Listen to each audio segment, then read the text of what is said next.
Assalamualaikum warahmatullahi wabarakatuh. Perkenalkan, saya Meserpia. Saya dari kelompok 6. Ada teman saya juga Uhlidin Mutakin dan Arin Raparen.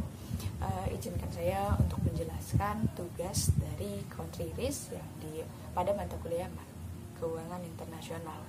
Contoh kasus country risk yang memang kita ambil dari negara Meksiko, di mana terjadi krisis Meksiko pada tahun 1904, atau bisa disebut juga dengan efek Tequila atau kejutan Tequila. 1994 terjadi krisis mata uang peso, yang dimana mata uang peso ini tiba-tiba mengalami devaluasi yang menyebabkan mata uang lainnya di Amerika Latin seperti di Brazil menurun juga gitu. Efek krisis secara informal ini disebut efek Tequila atau kejutan Tequila, di mana awalnya pada 20 Desember 1994 Bank Sentral Meksiko mendevaluasi peso antara 13-15%. Hal ini dilakukan untuk membatasi pelarian modal yang berlebihan. Bank juga menaikkan suku bunga. Suku bunga jangka pendek naik menjadi 32%, dan akibatnya biaya pinjaman yang lebih tinggi membahayakan stabilitas ekonomi. Jatuhnya peso ini juga didukung oleh paket boycott 50 miliar dolar US yang dikoordinasikan oleh Presiden Amerika Serikat Bill Clinton, yang dikoordinasikan oleh dana IMF. Pada saat itu juga Meksiko juga mengalami homosida politik pada saat menjelang pemilihan presiden di akhir tahun 1994. Oleh karena itu, cadangan devisa menurun dengan cepat. Padahal pada bulan awal April, pada bulan sebelumnya, di bulan April, untuk menghentikan aliran keluar mata uang asing, pemerintah Meksiko mengeluarkan hutang jangka pendek dalam mata uang dolar yang disebut tesobonos. Sebagai investor yang membeli tesobonos ini itu mendapat hak untuk dilindungi dari potensi devaluasi peso. Dengan berjalannya waktu, aliran keluar mata uang asing berhenti, sementara nilai tukar mata uang asing menjadi stabil. Namun pada bulan November terjadi penarikan yang sangat besar, itu sebanyak 3 miliar US dollar yang ditarik sekaligus. Jadi pada satu hari yang sama, itu pada tanggal 18 November sampai penarikan itu sampai 1,6 miliar US dollar dalam satu hari itu. Menurut Paul Krugman yang dikutip dari economic.com, Paul Krugman ini tuh mencoba menjelaskan tiga alasan penting menjadi dasar melemahnya perekonomian Meksiko gitu. Katanya, meskipun telah berhasil menurunkan tingkat inflasi, menurut Krugman penurunannya tidak secepat yang seharusnya, karena memang inflasi yang terjadi di mitra dagang Meksiko seperti Amerika Serikat justru menunjukkan angka yang lebih rendah. Akibatnya di sini terjadi perbedaan tingkat inflasi atau inflasi diferensial yang sulit dikejar devaluasi oleh mata uang peso. Selain itu juga Krugman bilang karena tingginya kesenjangan, sehingga pertumbuhan ekonomi tidak bisa dirasakan oleh seluruh lapisan masyarakat. Tuh. Sebabnya Krugman bilang pada tahun 94-95 krisis Meksiko itu tuh akan terus berlanjut gitu, kata Krugman. Menurut hasil analisis kami yang pada kasus krisis Meksiko di tahun 1994 ini, yang menjadi faktor penyebab terjadinya krisis itu, pertama, krisis di Meksiko juga didasari oleh arus modal dan investasi yang sebagian besar bersifat spekulatif. Tuh. Lalu yang kedua, meskipun memang telah berhasil menurunkan tingkat inflasi, tetapi penurunannya tidak secepat yang seharusnya, karena tadi dibilangkan bahwasannya negara mitra dagang dari Meksiko ini seperti Amerika Serikat malah menunjukkan tingkat inflasi yang lebih rendah gitu. Akibatnya terjadinya adanya tingkat perbedaan inflasi atau inflation diferensial yang nggak bisa dikejar oleh devaluasi mata uang peso. Lalu ketiga, terjadinya kencangnya arus modal yang masuk yang tidak seimbang dengan perkembangan ekonomi Meksiko. Yang pada saat itu ekonomi Meksiko hanya tumbuh 2,5% per tahun. Pertumbuhan ekonomi yang lebih rendah daripada pertumbuhan penduduk akan berdampak pada penurunnya kesejahteraan masyarakat. Yang keempat, penyebab yang keempat adalah adanya tingginya kesenjangan, sehingga pertumbuhan ekonomi tidak bisa dirasakan oleh seluruh lapisan masyarakat. Oleh sebab itu, Krugman menilai krisis Meksiko yang terjadi di tahun 94-95 ini tuh hanya soal waktu, karena kemungkinan akan terjadi di tahun selanjutnya, seperti itu.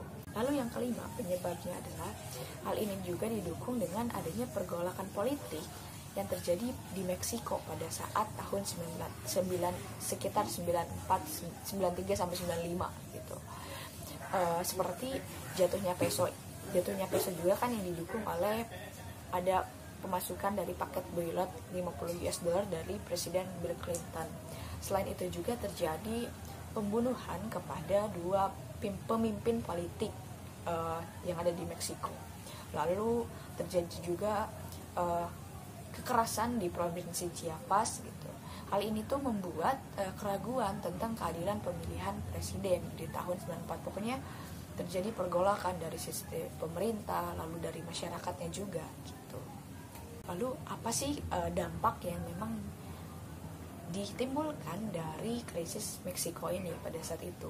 Pertama, terjadinya devaluasi besar-besaran atau depresiasi yang cepat terhadap nilai mata uang domestik. Contoh dari krisis mata uang ialah devaluasi Brazil tahun 99 yang berasal dari krisis Meksiko 94-95. Terjadi hyperinflasi dapat mengarah pada devaluasi karena ketika muncul gejala inflasi maka biasanya para pemilik aset akan mendenominasi asetnya dari mata uang domestik menuju mata uang asing untuk mempertahankan nilai portofolionya. Hal ini mengakibatkan menurunnya permintaan atas mata uang domestik sehingga mempengaruhi nilai tukar terhadap mata uang asing. Yang kedua, terjadi krisis finansial yang masif yang dapat mengakibatkan kontagion. Kontagion terjadi karena kecenderungan secara luas sehingga kemudian krisis yang dialami satu negara akan menyebar ke negara-negara lain. Contohnya seperti apa? Contohnya ya ini, krisis Meksiko tahun 94-95 yang merambat hingga ke Argentina, Brazil, dan Chili. Hal ini juga dikenal dengan Tequila Effect. Ini menunjukkan bahwa permasalahan finansial akan mempengaruhi satu pasar finansial dan menyebar pada wilayah-wilayah lain yang terhubung pada pasar tersebut. Gitu. Dampak yang ketiga itu adalah perekonomian Meksiko mengalami resesi yang parah sebagai akibat dari devaluasi peso dan pelarian investasi yang lebih aman. Gitu. Efeknya PDB negara itu turun menjadi 6,2% selama tahun 95. Sektor keuangan Meksiko pun menanggung beban paling berat dari krisis karena bank mengeluarkan aset-aset yang berkualitas rendah aja gitu dan terjadinya praktik pinjaman yang curang. Dampak keempat yang ditimbulkan dari krisis ekonomi Meksiko ini adalah investor di seluruh dunia, termasuk investor yang di Meksikonya juga menolak membeli aset-aset Meksiko karena premi resikonya itu kembali naik, kian mendorong tingkat bunga dan menekan mata uang peso ke bawah gitu. Pasar saham Meksiko pun anjlok ketika pemerintah Meksiko perlu melakukan penjadwalan ulang sebagian utang yang jatuh tempo. Investor tidak bersedia untuk memberikan utang baru gitu. Tidak mampu membayar hutang menjadi otomatis ketika tidak mampu membayar hutang menjadi salah satu pilihan pemerintah pada saat itu. Dalam beberapa bulan saja gara-gara ini gitu, terkait hal ini, penyebabnya ini perekonomian Meksiko yang berawal dari sedang yang bertumbuh menjadi diambang kebangkrutan. Seperti itu.